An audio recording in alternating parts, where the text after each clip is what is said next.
Enkosi ngokuba nihlale nathi nisathe qono nithe ngqengqa kumbazamehlo nibukele thina apha ekhaya jikelele. Ngoku singena kwiyure yethu yesibini yendaba. Xaselwa mgama ke imibutho yabahlali kunye nemibutho engenzi inzuzo iphumelele ezitalatweni zaseThekwini ukusungula iphulo loqhankqalazo abalibize i-love picketing nelikhokelwe libhunga likawugawulayo lwesizwe i-SANAC.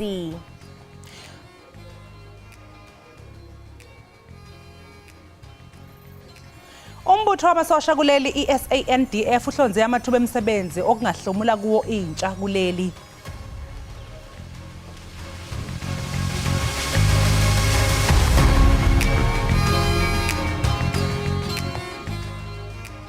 Imibutho yabahlali kunye nemibutho engenzi inzuzo iphumele ezitalatweni zaseThekwini ukusungula iphulo loqhankqalazo abalibize i-love picketing nelikhokelwe libhunga likagawulayo kwisizwe i-SANAC.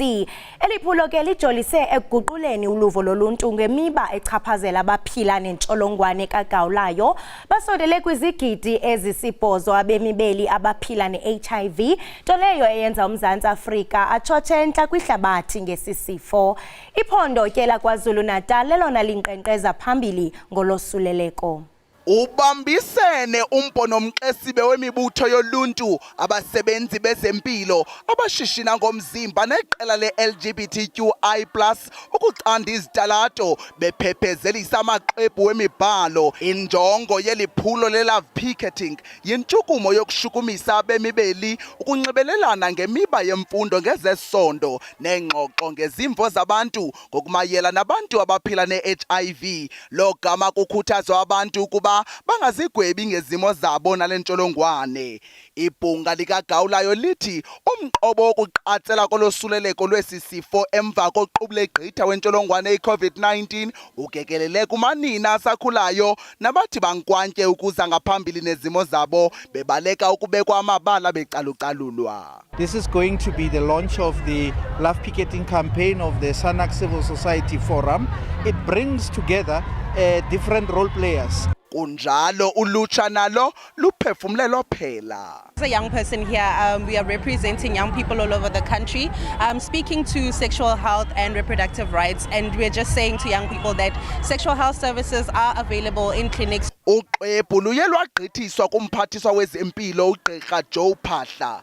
Ngokuninzi okuqulethwe kweli qebu kukumemelela ukuba ushishino ngokomzimba lube semthethweni nogqithiso lwamachiza kwiingingqi ezithexelene nedolophu luphuhliswe yaye kupheliswe ukuxhatshazwa kwabeqela le-LGBTQI+. Amathuba emisebenzi embuthweni ozokuvikela kuleli SANDF angalekelela ukunciphisa ukwentuleka kwemisebenzi kuleli. Lokhu kuhlaluke ngesikhathi i-SANDF isingethe umcimbi wokugubha inyanga yentsha ePotchefstroom eNorthern Cape.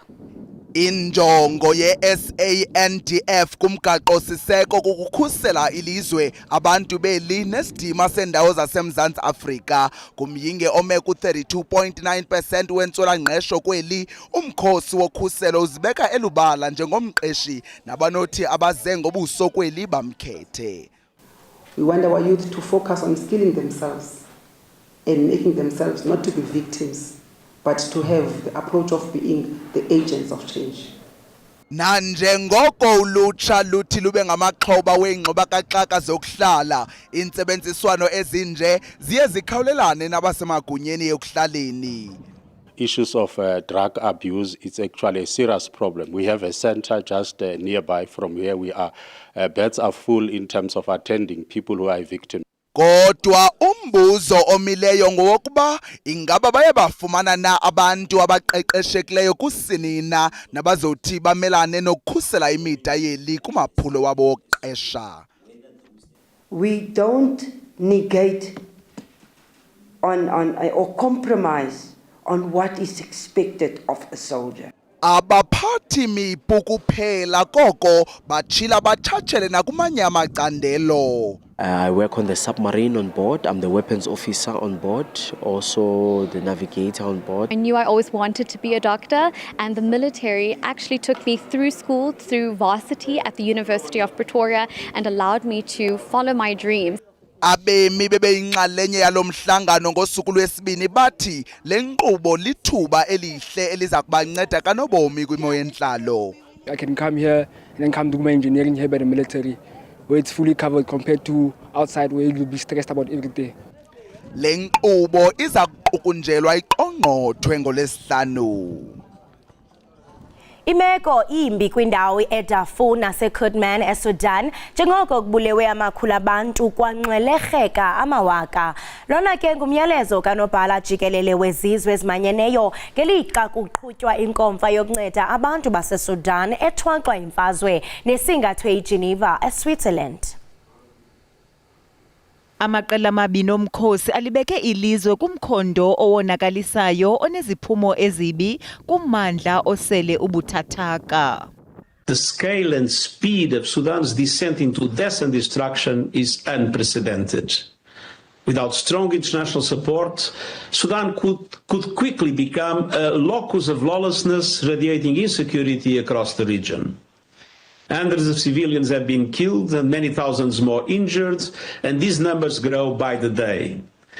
The situation in Darfur and Khartoum is catastrophic. Fighting is raging with people attacked in their homes and on the street. Entire neighborhoods have no running water and limited electricity supplies, and more than 2/3 of hospitals near areas of conflict cannot function. Ukwavakalise inkxalabo ngakumbi malunga neengxelo zobundlobongela obusekwe kwisini kunye nobundlobongela obuphathelele kwezesondo nobuhlanga kwiindawo ezithile zelizwe ezibandakanya intshona yeDarfur. Ulumkise ngelithi uhlaselo olujoliswe kuluntu olusekwe kubuzwe babo lulingana nolwaphulo-mthetho olujoliswe eluntwini. Kwaye njengokuba olungquzulwano lungena kwinyanga yesithathu bangaphezu kwezigidi ezibini abantu abaphulukene neendawo zabo.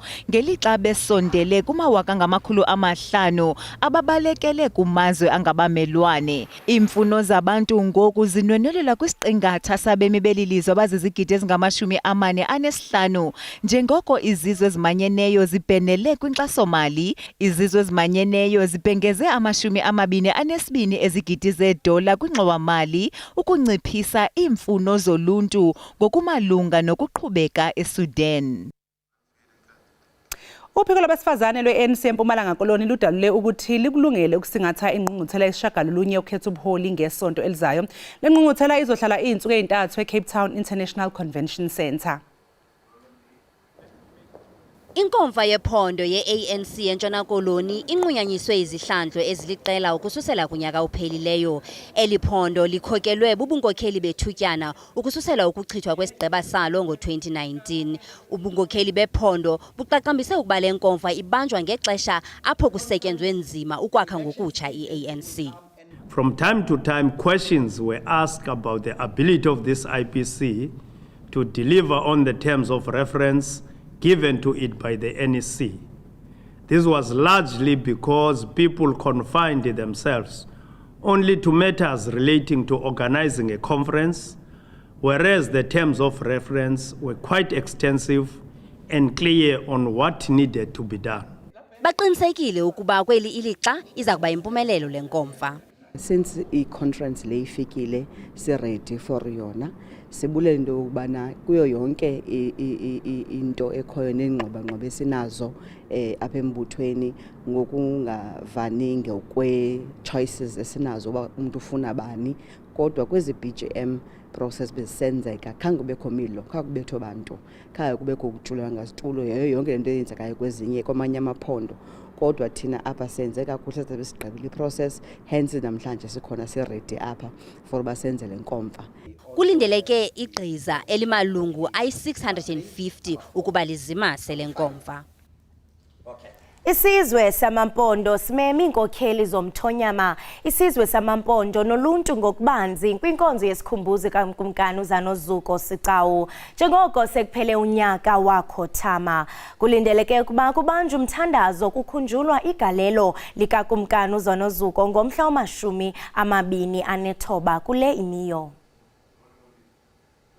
Nanjengoko sazi into okokubana amampondo athi ashiywe ikumkani yawo eyathi yatyalwa kwakule nyanga, ithi ke loo nto ngoku kubonakala into yokubana makube nesikhumbuzo sobomi bekumkani kwangawo lenyanga sikwahambisana kwakhona uba ngaba bekuthiwa ibingumuntu obengumuntu ngekuthiwa lulambulo kodwa isizwe samampondo sikhethe into yobana sibe nomthandazo loo nto leyo iphakanyiswa yi-royal family ihlangene kwakunye nesigqiba sonke isihlangene esasakomkhulu ithi ke loo nto komampondo ukuzila kwethu kuyapheleliswa ngalamhla ka-29 kuyo lenyanga ngomthandazo oyokwenziwa udibaniselana uyindimaliselana kwakunye ne-Council of Churches namanye kamabandla kwakunye nesizwe samampondo zininzi ke izikumkani ezimenywe ezakuba khona ngalamini kwakunye nemibutho ngemibutho ehlukeneyo yezepolitiko eyakuba ikhona ngalamini ngoba uyakhumbula kaloku umsasazi into kokubana ikumkani le ayokumkani yezopolitiko ikumkani yesizwe esinabantu ngabantu abohlukahlukeneyo ithi ke loo nto niyamenywa amampondo into kokubana ngomhla ka-29 nibe sendima kude great place kwakusasa ngo-10 ukuze sikwazi ukuqukumbela zonke izinto nomthandazo lowo wokuwonga nokubulela ubomi bekumkani uqhubeke kakuhle ngembeko nesithozelo. Enkosi. Sithi ncatsho kwisizwe samampondo.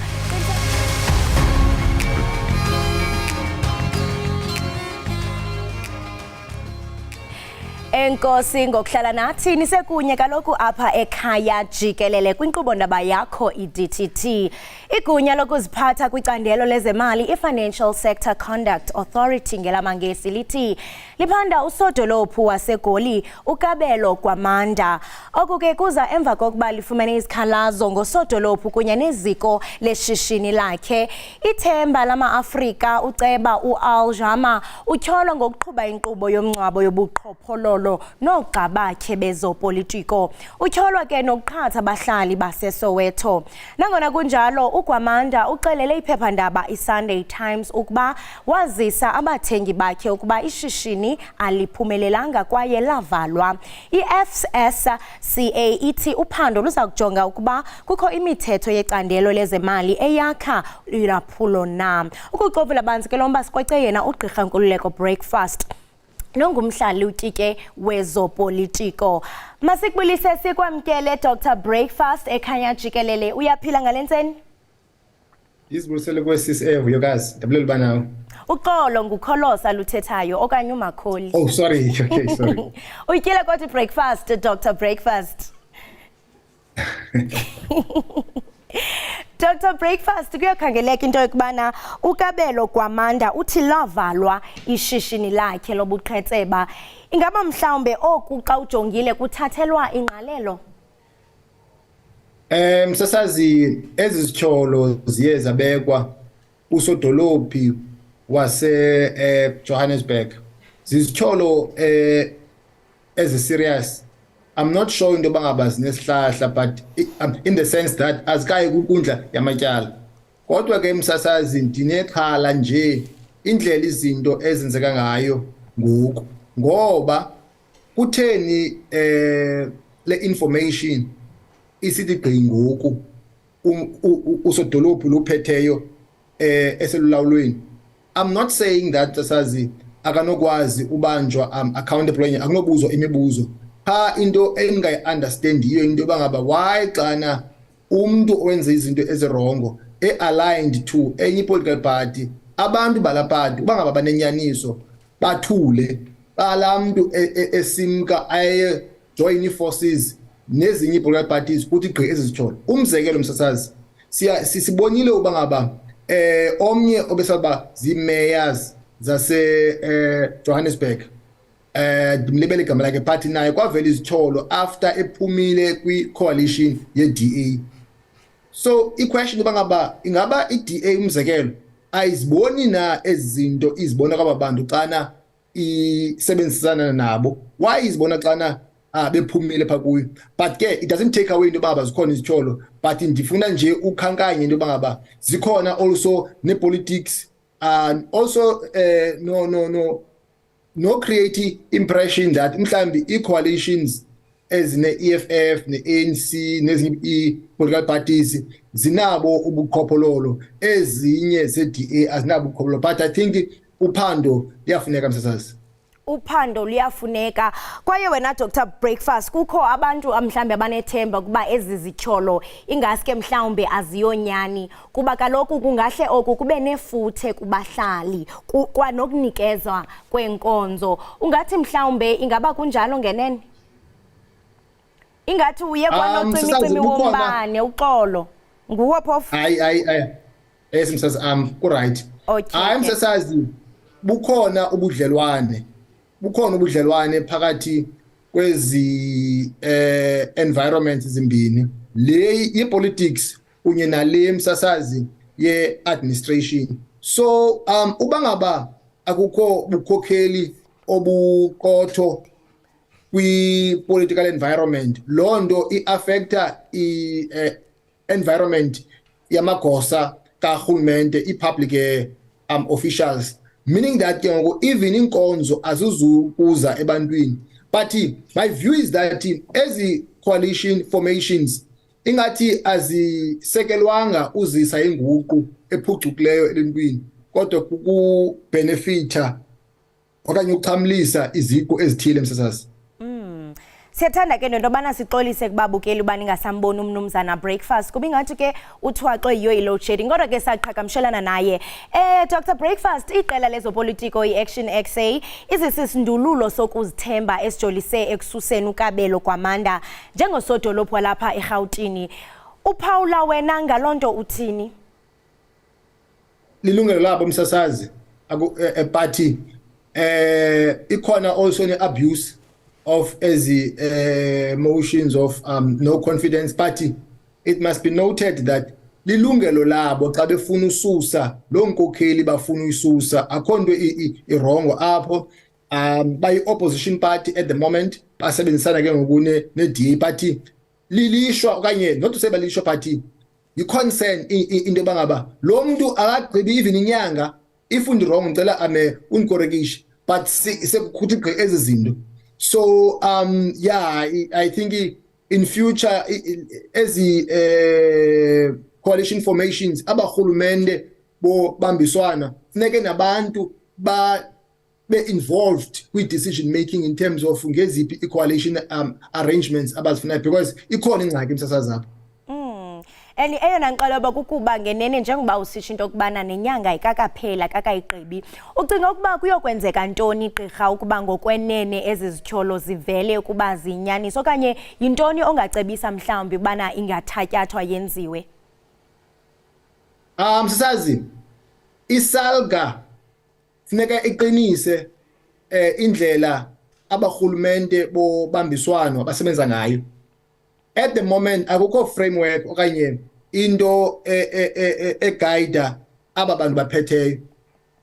Abantu ba concern ngokutya ngokufumana izikhundla, so funeka ibe khona i-framework and also nabantu msasazi, because abantu abavoteli i-coalition formations bavotela i-political parties zabo, but i-political parties zabo without i-knowledge yabantu bavotele into power zona decide bangaba zawufoma njani as coalition formations, which is wrong, because kaloku the question is ilungelo loyenzele bayifumana phi na. So I'm saying to answer umbuzo wakho, i-framework iyafuneka msasazi, ithi gqino salga ivale ezi zikhewu okanye ezi gaps zikhoyo, because without i-leadership political akuzubakho nkonzo msasazi, ingxaki le. And loo nto leyo izawuchaphazela even indlela abantu abazovota ngayo, because abantu bayabona kwenza I can bet my bottom dollar uba imajority yabantu ayizofuna uyovota because yabona uba ngaba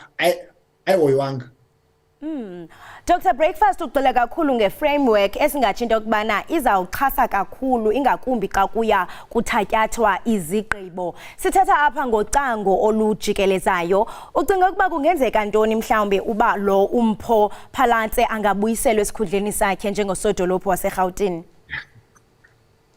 Well, obviously msazi i-DA ayifuni uphulukana nolawulo. Akho nto wrong apho, i-political party ine right kwenza loo nto leyo because inento ezigwagwiswa ngayo they take pride into bangaba eWestern Cape okanye in particular Cape Town bathi bona balawula kahle neANC so bayafuna uyisebenzisa neGauteng kanye neJohannesburg municipality as a model abanokwenza i-reference to kuyo bangaba siyakwazi uphatha so obviously bayifuna la position but ke ngoku I'm not sure because it's not obvious that bazawuthatha uDr Mpho Phalatse. I think zikhona issues on matters of leadership.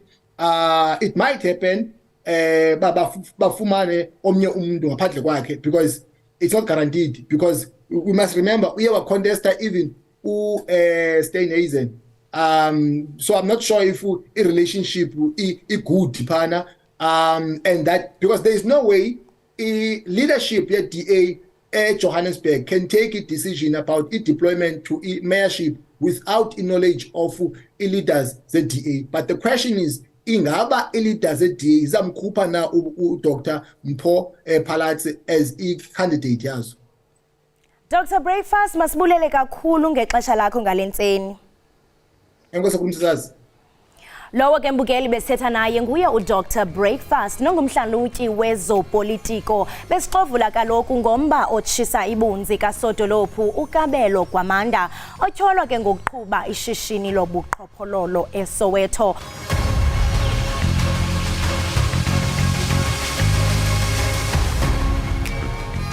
Siphinde sikwamukele mbukeli Ekhaya Jikelele sibonga kakhulu mbukeli kusisahlezi kanye nathi.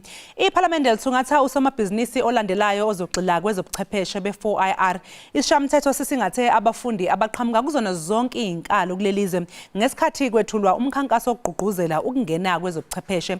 Iphini likaSomlomo weParlamente ulichisa Tsinoli lithi abantu abasha eNingizimu Afrika kufanele babe seqhulwini kwezobuchwepheshe be4IR. Nxuswa intsha ukuba isukumele phezulu ibambe iqhaza kwezobuchwepheshe kusukela kwezobuchwepheshe eziyinkombandlela ama-GPS ukwakhiwa kwama-software omakhalekhukhwini nokunye okuningi. Lawa ke ngamanye amathuba athe echithisaka intsha engazithathela wona. Okuhle ukuthi abanye sebevele bangenile kulomkhakha webhizinisi balula nesandla ukulekelela ozakwabo bangene kwezamabhizinisi ezobuchwepheshe. The idea is that every time when you go out and volunteer, we have young people that want to go into science, so you can go and job shadow someone in a science environment, or you can go volunteer at a small business, gain a bit of like work experience, which gets added to your Zlato app on your digital CV. And then every time when you do that, then you earn Zlato, which is points.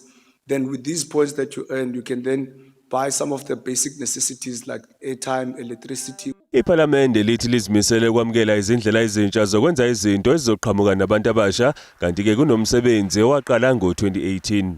We thought that we must take up the program of not just asking what the strategy is from government, but we must go out there amongst the people to find out who is designing interesting solutions. And you know why? Have you ever felt how bad it is when you don't have a cell phone and you borrow your friend to check something and says, go and jump, how bad you feel, right? It's the same as a country. You can't go to Lesotho to borrow something and then say, no, we've got our own people to deal with. Go back home. So we must design solutions to our own problems. We must be as self-reliant as possible. Hulumeni uthufuna ukusebenza ngokubambisana nabantu abasha ukusimamisa umnotho. And that's what technology innovation should be about. It should be about resolving our immediate problems, our immediate questions, our immediate challenges, because if it does not do that, then it becomes obsolete and it does not serve us. Lo mbukiso ozobuchwepheshe uzokhonjiswa kuzona zonke izifundazwe eziyisishagalolunye. Go back there again. Iqela losomashishini abasakhulayo abathandathu baseMpumalanga kumasipala wase-Dr. J.S. Moroka badala imisebenzi engaphezulu kwekhulu njengentsebenziswano yabo.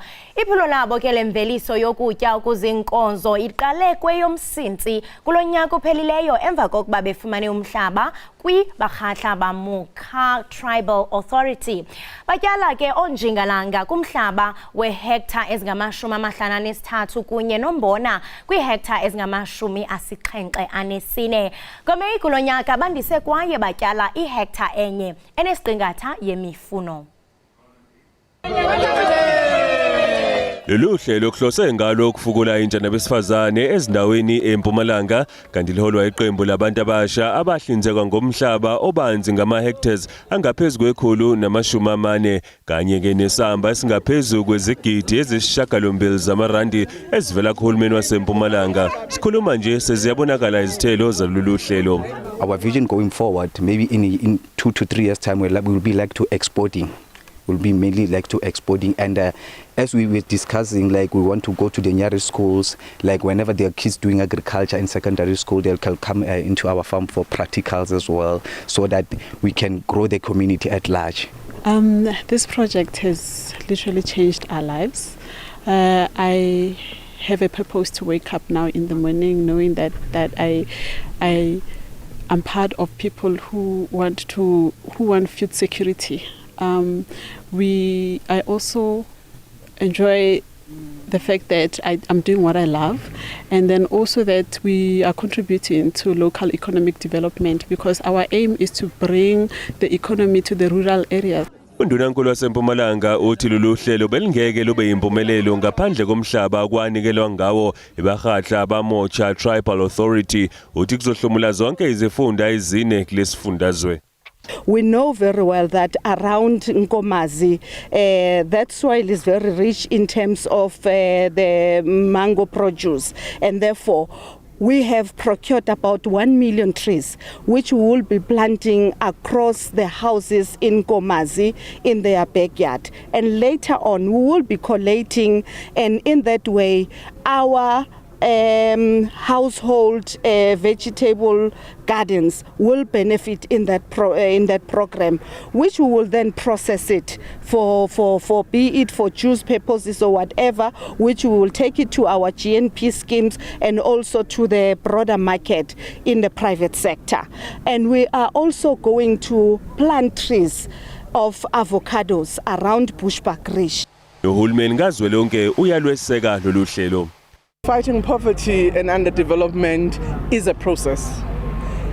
It's not as easy, but we are on the right track. When you look at the programs such as these, you'll recall that in May, during my budget vote debate, we indicated that our focus this year will be the revitalization of communal areas. And this is one of those where the province, working with various stakeholders, have decided to focus on the different districts to look at what it is that they can do from an agricultural point of view. Undunankulu esifundazweni unxusa abaholi bendabuko eMpumalanga ukuba banikele ngomhlaba emphakathini ngokulandela imigudu yomnyango wezolimo kwazise kunemali ebekweceleni ukubhekelela izinhlelo zalolu hlobo. Inhlangano ebhekela ukulondolozwa kwemvelo kuleli zikhala ngokudlanga kwezigameko zokubanjwa kwamabhubesi kuleli angaphezulu kwe-15,000 amabhubesi okukholakala ukuthi avalelwe kuleli ngaphansi kwezimo ezingagcolisi neze. Ababhekele kulondolozwa kwemvelo bathukuthele baganunu wabo malungana nokuguqulwa kwesiqewu isaphenduka indawo yokudlalela lapho kuzingelwa khona izilwane zasendle kufuneka uboya bazo namazinyo. We are vehemently opposed to the captive breeding of lions. In fact, we're vehemently opposed to any situation in which wildlife is kept captive for any reason, especially financial gain. And the problem with captive lion breeding is that lions are exploited from the time they are first born. Bathi lo mkhuba udlangile. where these animals are mass bred. So if you want to imagine a concentration camp for animals, that is the only thing that I can compare it to. And these are, the lions are mass bred, so that they will have cubs. The cubs are then taken away anything between 3 hours to 3 weeks old from the mother, and they are then raised by volunteers in various volunteering facilities, where the volunteers are attracted to come and look after these cubs, because they put out the messages that these cubs have been abandoned. So come and help us raise these poor lion cubs. And they pay thousands of dollars to be able to come and hand rear these cubs. Inqubomgomo nemithetho emayelana nokuphathwa kwamabhubesi, izindlovu nobhejane yenza kube icala ukuzingelwa nokubulawa kwalezi zilwane. Before 2018, there was an enormous amount of pressure on government from NGOs, international communities, and so on, about captive breeding of lions. And when I say captive breeding of lions, it's the raising of lions, it's as well as the hunting of lions, as well as both trophy hunting and exporting of the bones, or what we call the lion derivatives. Kepha-ke abenza lumkhuba bezwa mshini malungana nokuthi kufanele bapheze uqhuba lomsebenzi wabo ongekho emthethweni. A huge money-making industry in South Africa, and incredibly sad because the animals are never just allowed to be animals. They're constantly being touched. Imagine if it was your child being ripped away from you at 3 weeks old, and people pay to come into your home and constantly stroke and touch your children. Lokhu kuhlinzela izibini imizamo yokulondoloza impilo yasendle. There's another side to it, which is the canned hunting and trophy hunting. So a lot of the animals aren't put back into the breeding facilities, but actually end up being killed by a hunter by a bullet. Nyango obhekele ukulondolozwa kwemvelo uzama konke okusemandleni ukuthola isixazululo kulolu daba. Maziphume inqawe emaqekweni kunjalo nje ingathi ayalwatyuza amanza kwindawo ezigudlunxeme phaka oGqeberha noNtshona Koloni. Masirhabule sifince kuqikelelo lwemozulu.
Siphinde sinamtshele ngoku singena kwisiqendu sethu sezemidlalo.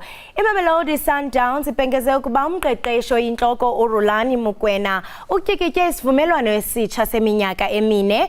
Umukwena ke ibinguye yedwa umqeqeshi oyintloko ukusukela oko kwenziwa utshintsho lweqela ngo-Okthobha kanyaka ka-2022.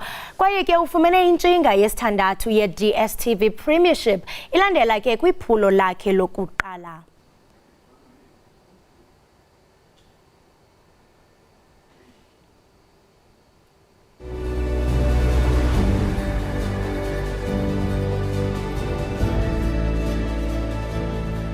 Hola Masandawana, This is your chairman speaking, and today I have some very exciting news that I want to share with you all. Our head coach, Rulani Mokwena, has agreed to a 4-year contract extension with the football club. And what this means is we will have 4 more years of success, 4 more years of hard work and dedication, and 4 more years of joy, trophies, and wonderful memories with the Yellow Nation. You know you are loved, you know you are appreciated and you are wanted. I look in the eyes of my players every single day and I think there's still more to be done. And because of that feeling, I felt the need to be able to put myself at service for this incredible institution once more and try to help it achieve more and win more trophies. Hard work beats talent when talent doesn't work hard. But on top of that, he is talented. He does have the ability to be a great coach, but he doesn't take that for granted. And that's why I believe he's such a great fit for a club like Mamelodi Sundowns, because our motto says that the sky is the limit. And we want to provide that opportunity to all people who come into this football club, that if you're here and you work hard enough, there shouldn't be a limit to what you can achieve. We have a leader on the pitch who matches our philosophy. He's daring, he's bold, he's committed, but more than anything, he wants to inspire through his craft, through the game of football. And that's what we want to do as a football club as well. The love and the warmth I receive also from the supporters. As a servant of this football club, I've grown to love the club and I've grown to become not just somebody that has a number of years and a number of hours, a lot of blood, sweat, tears. I now have to prove my loyalty and my love for this football club in the big responsibility of leading the club in this moment where I feel the privilege. I have to also thank the supporters for loving me, making me feel appreciated and welcomed. When we lose, I suffer just as much. And because I live and I breathe their emotions, when we win, I'm just as happy. This is what makes this club a very special and important football club. Iwelwe ngumnqe esandleni Portugal emva kokubetha iIceland ngo-1-0 izolo ngobusuku. UCristiano Ronaldo ufake inqaku elinye okuke kwandise irekhodi lakhe. Inkosana yamangisi uWilliam uvakashele iqembu lebhola leinyawo labesifazane laseNgilandi ngoLwesibili mhla zingama-20 kuNhlangulana njengoba beyilolonga okokuqala eSt George's Park ngaphambi kwendebe yomhlaba. Inkosana uWilliam waseWales ophinde abe umongameli we-FA ubambe umhlangano nabanye babadlali abaqavile beqembu iLionesses. Wabakhuthaza ngaphambi kwemidlalo embalwa ezayo uma esemangaza umqeqeshi weNgilani uSarina Wickman ngendondo ye-Commander of British Empire iCBE ngamafushane. uWickman uklonyeliswe ngendondo yeCBE ngemva kokuhola iqembu laseNgilandi laze lafinyelela endebeni yayo yokuqala enkulu kuma-Euro ngo-2022. iNgilandi inesendaweni yesine emhlabeni izodlala nePortugal emidlalweni wobungani mhla lulunye kuNtulikazi eMilton Keynes. Emva kwalokho-ke bazodlala nompetha bama-Olympics iCanada mhla ziyi-14 kuNtulikazi e-Australia. Bese-ke beqala umkhankaso wabo wendebe yomhlaba lapho bezotholana khona phezulu neHaiti mhla zingama-20 kuNtulikazi eBrisbane. Mbukeli-ke njengamanje sekuyisikhathi sokuthi nje sisiqu ngaseyitolo sizobuya emva komzuzu. Eke.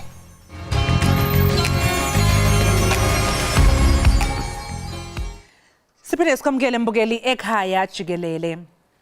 Njengoba nje-ke sivamise ukuthi sikuphathele indaba ezithinta indlunkulu kaZulu esigabeni sohlelo lwethu la esithi khona sidla ngolidala noma ezakwantu, sisuke sibheka ukuthi simi kanjani isimo endlunkulu nezinye izinto ezithinta isintu. Undunankulu kaZulu-ke umntwana uma ngosuthu Buthelezi imbabazane ehaqe emahaqa alingatshazwa-ke iqhaza lakhe endlunkulu kaZulu. Ngisho kusekhona isilo esebuza umdlokombane Vume ngentaba. Sekumnyaka ngeminyaka-ke imbabazane iyiso futhi-ke yeluleka endlunkulu kaZulu kanti namhlanje sibhekisisa-ke iqhaza lakhe. Njengamanje-ke sinongoti incithabuchopho ezomlando ubaba uKhaya Ndwandwe. Baba uKhaya Ndwandwe sikubingelele sikwamukele ohlelweni. Ngiyabonga dadewethu, ngiyakubingelela kuwe no-producer bohlelo, ngibingelele nababukeli bohlelo emakhaya. Sibonke. Kumuntu nje ongamazi uShenge imbabazane ungamchaza njengomuntu onjani? Dadewethu umntwana kwaphinda angene njengalokhu nje nawe usho ukuthi imbabazane emahaqa. Yayisho njalo inyosi uDlamini. Umntwana kwaphinda angene dadewethu uyinsika yakwaZulu nobukhosi bakwaZulu. Noma emdala ubususekile ukuthi mdala ngeminyaka kodwa umqondo wakhe iwona osemqoka kakhulu ngoba ukhomba ukuthi iwona mqondo omdala kakhulu. Usehambile-ke nobukhosi ngoba usebe undunankulu ngaphezu kwamakhosi amabili noma amathathu. Izinto kazenzele ubukhosi bakwaZulu ziyamangalisa-ke dadewethu ngoba uzwathi naseyibongweni iyasho inyosi ithi usibindi phile ngokukhuthazela ukuze sile sebuzile sihlale esihlalweni kwaba ukulwa kwakhe ukhona abakhona ngaphakathi babengavumi nalesi futhi esikhona njengamanje uphinde wayinikela futhi ukuze sibe sesihlalweni. So-ke masikhuluma ngomntwana okwaphinda angene dadethu sikhuluma ngomuntu oyinsika yobukhosi bakwaZulu. Ngeke ukwazi ukuthi ubukhosi bakwaZulu ushiye igama lakhe ngaphandle. Impela abaningi abalingabazi iqhaza likaShenge kwaZulu. Ucabanga ukuthi kumqoka ngani ke noma kangakanani ukuba khona kwakhe kuleminyaka ezayo? Kusemqoka dadewethu futhi kungekho ukuthi kusemqoka nje ukuthi aphile isidumbu sakhe. Umqondo wakhe uyadingakala ngoba uzazi zonke izinto esingathi zingamakhono obukhosi ukuthi ukuze ufune kunyakaze lokho fanele wenze lokho. Engicabanga ukuthi abakwaZulu njengamanje impelela abanayo ukuhlala noShenge phansi bancele lonke ulwazi mayelana nobukhosi nendlunkulu kaZulu ukuthi izinto zasendlunkulu ziyanjiswa kangakanani ukuthi abakwaZulu bebenayo nje bebebodwa ngoba bezalwa khona singakakhulumi ngamaZulu isizwe bona basekhaya ngempela bedingi bahlale phansi kube kuningi abakumelayo bese kuthi nathi esikhona ke singamaZulu kube kuningi esikufundayo nebhadi kazikho incwadi ebhalwe ngesizulu ekhuluma ngayo cishe thina njengabantu abangosomlando siyabenzela ukuthi fanele sibhale incwadi eyizobe ikhuluma ngempilo yakhe yedlulisele ezizukulwaneni ezizayo. Babundwandwe yini pho eyenza kube sengazuthi ke khona abangasamzwisisi njengamanje uShenge ikakhulukazi njengoba sekwebuza isilo ubhejane uphuma esiqiwini? Iqiniso kahle kahle ekhaya kuhlala kunentuthu umndeni uhlala uhlukene kabili asuka isikhathi kodwa njengamanje khona sebekwazi ukuphumela obala ukuthi abamzwisisi kahle esingaziki ukuthi futhi nabo bebefuna vune lokho abangayo kanti-ke uma uzomkhumbula umntwana waphinda angene indoda ejwayele ukuma ezweni elilodwa noma ungambuza into umbuzo wodwa ngendlela eziwu-5 uzowuphendula ngendlela eyodwa. Ngicabanga ukuthi khona lokho ababefuna ukukwenza nje kusibona igcine kuney'hlangothi ey'mbili kodwa-ke nabo noma beku kanjalo sikuhambe kuvele ukuthi engathi sekuqala nokuba khona ukubuyisana cishe ukuhamba kaMdlokombane ikhona ukwenza ukuthi kwaba nezitha wake washo-ke naye ngaphambilini ukuthi izina kathi kade khanda ubaba kaMdlokombane khona babesho njalo bethi laphuma iqhina empizeni cishe naye bezidube ezifana nalezi uma khona okhothene esihlalweni useqala ukuyijwayela ngoba okwakuveza naye ukuthi naye kathi kushone ukhothene ubaba kaMdlokombane wakwabhekana nale nkinga cishe yingakho-ke uma uzwa nje-ke ithi inyosi usuku loluyibulubulu lidishwa ngapha liphume ngapha umgwazi kadinavile ngapheli. Uma nje amathongo kaZulu enganquma ukumthatha Nkosi yami uShenge emhlabeni kodwa singasala siyini siyisizwe samaZulu? Lelo gama-ke mfowethu ngathi abawubuzwanga lowo mbuzo lowo ngoba sube sinqunu ngoba bambalwa abekho abantu abanesibindi njengaye nabakwazi ukukhuluma iqiniso njengaye. Uzokhumbula lapha masafuna naye inyosi uDlamini izithi undlebe ezeqhawe ziyaphuza ukuze kube kwangezegwala ngeke zivale impolo zisivale ngabasekhoneni. Ngicabanga ukuthi noma umuntu nomuntu eba nendima yakhe ngoba noyokhanga ngeke akwazi ukungena enyaweni zakhe lapha ahambe khona kodwa siyobe siqhubekele kuthiwa iqwa ntwala ifika ibhaje fani nendawo intwala ngoba ubuchopho bakhe namava akhe sisawadinga kakhulu mangabe kwenzeka into efana naleyo dadewethu sengaba ukukhuluma kwasesontweni kuthiwa kwenzeka ibhidani lapho mfowethu kuyobe kuphambene izinto. Njengoba usho nawe babukhandwanda ukuthi impela kuyoba nzima umuntu ongena enyaweni zikaShenge singakulindela yini ukuthi ke ashiye njengondunankulu maduze nje futhi ke ukhona yini ke nje mhlawumbe koseqeqeshelwa lesi sikhundla okwamanje? Ukushiya dadewethu ngeke sikulindele futhi ngicabanga ukuthi nayo into yokugcina ngayenza ngoba uzokhumbula ukuthi wayekesha athi cha lishiya iqembu lakhe lenkathi ngalishiya kodwa ubukhosi uyofela kubo angicabanga. Lapho ekuqeqesheni-ke dadewethu nami bathe ngiyacinga ngazi kodwa ngokuthi ziyifihlo zasendlunkulu ukuthi uma ngabe phuma ubani. Ngicabanga ukuthi abantwana basendlunkulu lowo mbuzo bangawuphendula kalula thina akulula ukubona ngoba singaphandle kunalezi ezithiwa ikhulunywa yigunundu ngaphakathi. Sibonga kakhulu ke Zwide ngesikhathi sakho. Lobo ke mbukeli bekungoti wezomlando uKhaya Ndwandwe besixoxa naye ke ngembabazane emahaqa umntwana wakwaphindangene uShenge usokalisa okungiyena ndunankulu kaZulu. Isikhulileke imbabazane kanti kade ibambile kwaZulu.